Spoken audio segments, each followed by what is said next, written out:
कल होलिका दहन है, परसों होली है और आज से ही होली की तैयारियां और प्रिकॉशंस दोनों शुरू हो गए हैं। संभल में 10 मस्जिदें ढक दी गई हैं। शाहजहांपुर में भी मस्जिदें ढक दी गई हैं। 14 मार्च योगी सरकार के लिए एक टास्क बन गया है।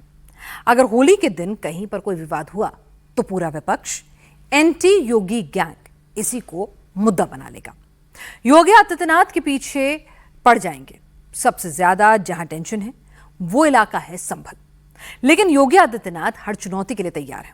संभल पर अभी तक बहुत सी थ्योरी और दावे चल रहे हैं, लेकिन संभल का सच क्या है उसे आज योगी आदित्यनाथ ने सबके सामने खोलकर रखा और भविष्य किस रंग का होगा यह भी बता दिया। देखिए, मैं एक योगी हूं, हर पंथ संप्रदाय उपासना विधि का सम्मान करता हूं। हम जबरन किसी पे कब्जा करके किसी की आस्था को रौंदे तो यह स्वीकार्य नहीं, ये कतई स्वीकार्य नहीं। ये सच है, मैंने भगवत बाना धारण किया, ये मेरी पहचान है, हमारे सनातन की पहचान भी है, तो मुझे तो इस पे गौरव की अनुभूति होती है और एक दिन पूरी दुनिया पहने के देखना। 56 वर्ष के बाद पहली बार वहां शिव के मंदिर, भगवान शिव के मंदिर में जलाभिषेक का कार्य हो पाया है। क्या कर रहे थे लोग? जो ठेका ले लिए हैं तमाम जाति के नाम पे बांटने का। संभल एक सच्चाई है और उस सच्चाई को इस रूप में भी हम बोलना चाहते हैं कि संभल के बारे में जो उसके उदाहरण आते हैं, आज से 5000 वर्ष से लेकर के 3500 वर्ष पहले हमारे पुराण रचे गए थे, उन पुराणों में भी इसका उल्लेख है। संभल का सच क्या है, झूठ क्या है, सच किसने छिपाया, सच्चाई सामने लेकर कौन आया? योगी आदित्यनाथ ने पॉइंट टू पॉइंट सब कुछ बताया। 14 मार्च को होली और जुमा दोनों एक साथ हैं और इसकी टेंशन सबसे ज्यादा संभल में है। संभल को कुछ लोग सियासी प्रयोगशाला बनाना चाहते हैं। संभल के जरिए योगी आदित्यनाथ को घेरना चाहते हैं। उन लोगों को योगी ने संभल का पाठ खुद पढ़ाया। संभल एक सच्चाई है और उस सच्चाई को इस रूप में भी हम बोलना चाहते हैं कि संभल के बारे में जो उसके उदाहरण आते हैं, आज से 5000 वर्ष से लेकर के 3500 वर्ष पहले हमारे पुराण रचे गए थे, उन पुराणों में भी इसका उल्लेख है। तब श्री हरि विष्णु का 10वां अवतार होगा। एक एक चीज का उल्लेख है। ये उल्लेख होने के बावजूद इस्लाम को उदय हुए 1400 वर्ष हुए हैं और मैं बात कर रहा हूं 3500 से लेकर के 5000 वर्ष पुरानी बात कर रहा हूं, यानी उससे भी 2000 वर्ष से लेकर के 3500 वर्ष पुरानी बात कर रहा हूं मैं। तो उतने पहले इन चीजों का उल्लेख हो चुका है। याद करना, 1526 में संभल में श्री हरि विष्णु का मंदिर तोड़ा गया था और 1528 में अयोध्या में राम मंदिर तोड़ा गया था। दोनों मीर बांकी के द्वारा दोनों जगह कृत्य किया गया था। यह एक सच्चाई है। संभल में होली कैसे मनेगी, संभल में क्या होगा, इस सवाल पर पूरा एंटी योगी ग्रुप टिका हुआ है। संभल शांत रहेगा, इसकी तैयारी शुरू हो चुकी है। होली के दिन संभल में जिस मार्ग से जुलूस निकलेगा उस रूट पर पुलिस की खास नजर है। जुलूस वाले रूट पर आने वाली मस्जिदों को तिरपाल से ढका जा रहा है ताकि रंग और गुलाल उड़े तो मस्जिद के ऊपर ना जाए। संभल में शाही जामा मस्जिद की दीवार को ढकने की प्रक्रिया शुरू हो गई है। होली पे जो जुलूस यहां से निकलती है उसमें रंग इस शाही जामा मस्जिद पे न पड़े, इसकी कोशिश की जा रही है और इसके लिए यहाँ पे टेंट वाले लोगों को बुलाया गया है और उनके द्वारा यहाँ पे कवर कर दिया जाएगा इस हिस्से को। दरअसल सड़क के साथ साथ जो इस शाही जामा मस्जिद का पोर्शन है सिर्फ उसी को कवर किया जाएगा। ये आप देख सकते हैं टेंट वाले लोग हैं, यहाँ पे बल्लियां लगा रहे हैं और इसमें सिर्फ तिरपाल लगा के वो कवर कर देंगे और ये कोशिश ये है कि इस रूट पे आने वाली जो 10 मस्जिद है सबको ढक दिया जाए, वो हिस्सा ढका जाए जो जुलूस के रूट पे हो, जिससे रंग ना पड़े। हमारे साथ एएसपी हैं संभल के, उनसे बात करते हैं। सर, शाही जामा मस्जिद में तिरपाल लगाने की प्रक्रिया शुरू करवा दी आप लोगों ने? बिल्कुल, दोनों पक्षों से सहमति के पश्चात यह तय हुआ है कि होली के जुलूस मार्ग पर जो मस्जिदें पड़ती हैं उन्हें पूरी तरह ढका जाना चाहिए और इसी क्रम में व्यवस्था की जा रही है। जुलूस के दौरान 10 मस्जिदों को तिरपाल से ढका जाएगा। इसमें एक रात वाली मस्जिद, शाही जामा मस्जिद, हाजी एहतशाम मस्जिद, गुरुद्वारा रोड वाली मस्जिद, लधनिया मस्जिद, गोल मस्जिद, खजूरी वाली मस्जिद, अनारी मस्जिद शामिल है। संभल में होली शांतिपूर्ण हो, जुलूस के दौरान कोई बवाल हंगामा ना हो, इसके लिए संभल पुलिस पूरी तरह से एक्टिव है। पीस कमेटी की बैठक कराई जा रही है। इस वक्त मैं एएसपी साहब जो हैं संभल के, उनके ठीक सामने हूं। उन्होंने एक मीटिंग बुलाई, तमाम जो मस्जिद से जुड़े हुए हैं लोग वो, और साथ में होली के मौके पे जो जुलूस निकालेंगे वो लोग, दोनों ही पक्षों के लोगों को आपस में बिठा के और एक तरह से ये कहें कि दोनों ही एक इस बात को लेकर राजी हो गए कि आराम से वो जुलूस निकालेंगे, किसी भी तरह का कोई खलल नहीं होने वाला। दूसरी तरफ जो जुमे की नमाज होगी उसके लिए भी बातचीत हो गई। सर, क्या तय हुआ है, आप लोगों ने क्या बात की है? होली वाले दिन जुमे की नमाज भी है, कितने बजे आप लोग नमाज पढ़ेंगे? और होली के रूट पे तो कोई दिक्कत नहीं होगी जुलूस वाले? कोई दिक्कत नहीं है, जुलूस जहाँ देर से निकलेगा वहाँ नमाज थोड़ी देर से हो जाएगी। अच्छा, जिस मस्जिद के पास जुलूस देर से पहुंचेगा वहाँ अपने टाइम से नमाज हो जाएगी, बस। आप किस मस्जिद की तरफ से हैं और आपके यहाँ कितने बजे नमाज होने वाली? मैं लधनी वाली मस्जिद से हूँ, नासिर पहलवान नाम है मेरा। हमारे यहाँ 1 बजे नमाज सब। और जुलूस कितने बजे वहाँ से निकलेगी? वहाँ से 2 बजे के लगभग। अच्छा, पुलिस प्रशासन के सामने में आप लोगों ने सब आपसी राय से ये सब तय किया है? अगर पुलिस प्रशासन भी ना है तो हम सहमत हैं आपस में। आपस में हाँ। कोई दिक्कत नहीं। ठीक है। दूसरे पक्ष के लोग, सर क्या तय हुआ है मीटिंग में? आप लोगों ने कितनी देर बातचीत की? क्या जुलूस का रूट है? कुछ इस बार नया हो रहा है क्या? नहीं, कुछ नया नहीं हो रहा। जो निर्धारित मार्गों से निकलता है उसी मार्गों से निकलेगा।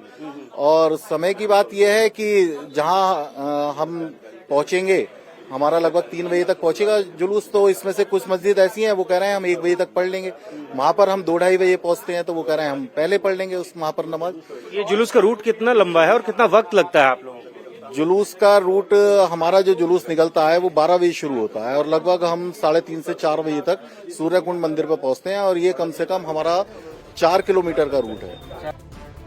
संभल में रंगों का रिहर्सल हो चुका है। रंग एकादशी का आयोजन हुआ। हिंदुओं ने अरसे बाद धूमधाम से होली का विशेष आयोजन किया और संभल के भाईजान ने भी भाईचारा दिखाया। अब बारी 14 मार्च की है, जिसके लिए जुमा की नमाज का वक्त बदलने की अपील की गई है, लेकिन संभल जामा मस्जिद के इमाम को अभी तक ये मंजूर नहीं है। हमने अभी तक कुछ ऐलान नहीं किया, ना हमने टाइम बदला है ना कुछ किया है। ये कौन कर रहा है कौन नहीं कर रहा है इसके बारे में हमें जानकारी नहीं है, लेकिन बाकायदा बाकायदा थ्रू प्रॉपर चैनल ऑफिशियली उसके हकदार हम हैं, उसका अधिकार हमें है कि हम उसका टाइम चेंज कर रहे हैं या नहीं कर रहे हैं। आज रात को या रात तक हम इस बात का ऐलान कर देंगे ऑफिशियली कि हमारी शाही जामा मस्जिद में नमाज कितने बजे पढ़ी जाएगी। संभल में पुलिस फ्लैग मार्च कर रही है। संभल के सभी चौराहे पर पुलिस बल तैनात है। सेंसिटिव इलाकों की ड्रोन से निगरानी की जा रही है। संभल में होली का विवाद इसलिए है, संभल की डेमोग्राफी में मुस्लिम ज्यादा हैं, हिंदू बहुत कम हैं, लेकिन आज की मजहबी आबादी संभल का सच नहीं है। इनको अपने डीएनए को जांच करके तब बोलना चाहिए। उन विदेशी आक्रांताओं को महामंडन करना बंद करें, अन्यथा संभल जैसे सच जब सामने आएंगे तो कहीं मुंह दिखाने लायक नहीं बचेगा। संभल ही नहीं, पूरे यूपी में होली और जुमे को लेकर पुलिस प्रशासन अलर्ट पर है। पुलिस फ्लैग मार्च कर रही है, ड्रोन से सेंसिटिव इलाकों की निगरानी की जा रही है। पुलिस हर उस सेंसिटिव इलाके में जा रही है जहां 14 मार्च को माहौल खराब होने की आशंका है। दल बल और पूरी तैयारी के साथ फ्लैग मार्च की ये तस्वीर यूपी की राजधानी लखनऊ की है। पुराने लखनऊ की हर गली मोहल्ले में पुलिस फ्लैग मार्च कर रही है। मिक्स आबादी वाले इलाके में पुलिस जा रही है ताकि होली और जुमे की नमाज को लेकर अगर कोई माहौल खराब करने के बारे में सोच भी रहा हो तो पुलिस के अलर्टनेस को देखकर वो अपना इरादा बदल दे। हम लखनऊ में मौजूद हैं, उत्तर प्रदेश की राजधानी में, और उत्तर प्रदेश के डीजीपी ने कल जो निर्देश जारी किए थे उसका सीधा असर न सिर्फ उत्तर प्रदेश के अलग अलग जिलों में दिख रहे हैं बल्कि राजधानी लखनऊ में भी नजर आ रहा है। यहाँ पर इस समय जो डीसीपी वेस्ट हैं विश्वजीत श्रीवास्तव अपनी पूरी टीम के साथ, अपनी पूरी फोर्स के साथ इस समय पुराने लखनऊ में फ्लैग मार्च कर रहे हैं। और ये फ्लैग मार्च इसलिए करा जा रहा है ताकि लोगों के बीच में शांति की जो सद्भावना है, जो संदेश है, वो कम से कम जाए और लोगों को ये पता हो कि इस बार रमजान और होली का त्योहार एक ही दिन में पड़ रहा है। इसको लेकर के पुलिस ने जो तैयारियां की हैं, सीधा डीसीपी वेस्ट विश्वजीत श्रीवास्तव हमारे साथ मौजूद, उनसे बात कर लेते हैं। सर, क्या इंतजाम किए गए हैं, उनके बारे में जरा दर्शकों को बता दें। जैसा कि आप जानते हैं कि ये लखनऊ जो पश्चिम जोन का इलाका है, ये पुराना लखनऊ है और यहाँ पर सभी धर्मों के त्यौहार बहुत ही उल्लास और परंपरागत तरीके से मनाए जाते हैं। और अब की बार जो रमज़ान का महीना है उसमें जो दूसरा जुमा पड़ रहा है, उसी दिन 14 तारीख को होली भी पड़ रही है। तो इससे देखने पे एक जो संवेदनशीलता ज़्यादा बढ़ी हुई है, उसको देखकर हम लोग ने व्यापक तैयारी जो है पश्चिम जोन में की है। गोरखपुर में भी पुलिस फ्लैग मार्च कर रही है। डीएम, एसएसपी पूरे दल बल के साथ सुरक्षा का जायजा ले रहे हैं। गोरखपुर में सेंसिटिव इलाकों में ड्रोन से निगरानी की जा रही है ताकि हुड़दंगियों की पहचान कर एक्शन हो सके। गोरखपुर में चप्पे चप्पे पर पुलिस की नजर है। ड्रोन, सीसीटीवी के जरिए शहर के हर छोटे बड़े चौराहे पर पुलिस नजर रख रही है। 13 मार्च को यहाँ पर नरसिंह भगवान की शोभा यात्रा और होलिका दहन का कार्यक्रम होना है और 14 तारीख को घंटा घर पे जो कार्यक्रम होना है उसके संबंध में जो अभी तक तैयारियां की गई हैं, अभी तक जो अधिकारियों द्वारा जो योजना बनाई गई है उसकी समीक्षा करने के लिए आज हम और डीएम साहब यहाँ पर आए हैं। सुरक्षा की व्यवस्था यहाँ पर पुख्ता की गई है। उसके साथ साथ जो भी यहाँ पर नगरवासी हैं और जो इस कार्यक्रम में सम्मिलित होते हैं, उनकी सुविधा और सुगमता के लिए भी पूरे प्रयास किए जा रहे हैं। पुलिस फोर्स का डिप्लॉयमेंट सिविल पुलिस के साथ साथ पीएसी और सीएपीएफ का भी डिप्लॉयमेंट इसमें किया जाएगा। सीसीटीवी कैमरास जो इस पूरे रूट में हैं उनको वेरीफाई कर लिया गया है। पुलिस गश्त की ये तस्वीर यूपी के गाजीपुर के मोहम्मदाबाद थाना क्षेत्र की है। पुलिस उन इलाकों में गश्त कर रही है जहां हिंदू और मुस्लिमों की मिक्स आबादी है। होली और जुमे की नमाज एक ही दिन होने के कारण गाजीपुर पुलिस पहले से ही मुस्तैद है। शहर के बाजार, गली चौराहों पर सुरक्षा टाइट कर दी गई है। गाजीपुर में पुलिस दंगा नियंत्रण ड्रिल भी कर रही है। खुदा न खास्ता अगर कोई अनहोनी हो जाती है तो दंगाइयों से कैसे निपटना है, पुलिस इसकी भी तैयारी कर रही है। होली से पहले सुल्तानपुर के डीएम हर्ष कुमार भी पूरे लाव लश्कर के साथ सुरक्षा का जायजा लेने के लिए निकले। होली और जुमा को लेकर सुल्तानपुर में पीस कमेटी की बैठक भी हुई ताकि माहौल खराब ना हो सके। सुरक्षा के लिहाज से सुल्तानपुर को 3 जोन में बांटा गया है। एसडीएम, एसपी, एसएसपी भी सड़क पर उतरकर फ्लैग मार्च कर रहे हैं। सुल्तानपुर में होली पर अश्लील और भड़काऊ गाना बजाने पर रोक लगा दी गई है। अगर कोई डीजे वाला अश्लील गाना बजाते हुए पकड़ा गया तो एक्शन तय है। यूपी के हापुड़ में भी कुछ ऐसा ही नजारा दिखा। ब्लैक कैट कमांडो के साथ पुलिस की टीम मुस्लिम बहुल हाफिजपुर थाना क्षेत्र में फ्लैग मार्च की ताकि हुड़दंगियों में पुलिस का खौफ बना रहे और होली पर कोई कानून को हाथ में ना ले सके। नोएडा में भी पुलिस एक्टिव दिखी। होली और जुमे की नमाज शांति से निपट जाए, इसके लिए नोएडा पुलिस सेक्टर 8 में मौजूद जामा मस्जिद के इलाके में डॉग स्क्वाड के साथ फ्लैग मार्च की। नोएडा में जामा मस्जिद वाले इलाके में एक्स्ट्रा फोर्स डिप्लॉय की गई है। 14 मार्च को पुलिस के साथ दोनों समुदाय से जुड़े वॉलंटियर भी मौजूद रहेंगे ताकि पूरे इलाके पर नजर रखी जा सके। इटावा, मुरादाबाद, प्रयागराज में भी पुलिस अलर्ट पर है। एसपी, एसएसपी लगातार फ्लैग मार्च कर रहे हैं। गली, मोहल्ले और चौराहों पर पुलिस फोर्स को तैनात किया गया ताकि होली भी शांति से लोग खेलें और जुमे की नमाज भी ठीक से संपन्न हो जाए।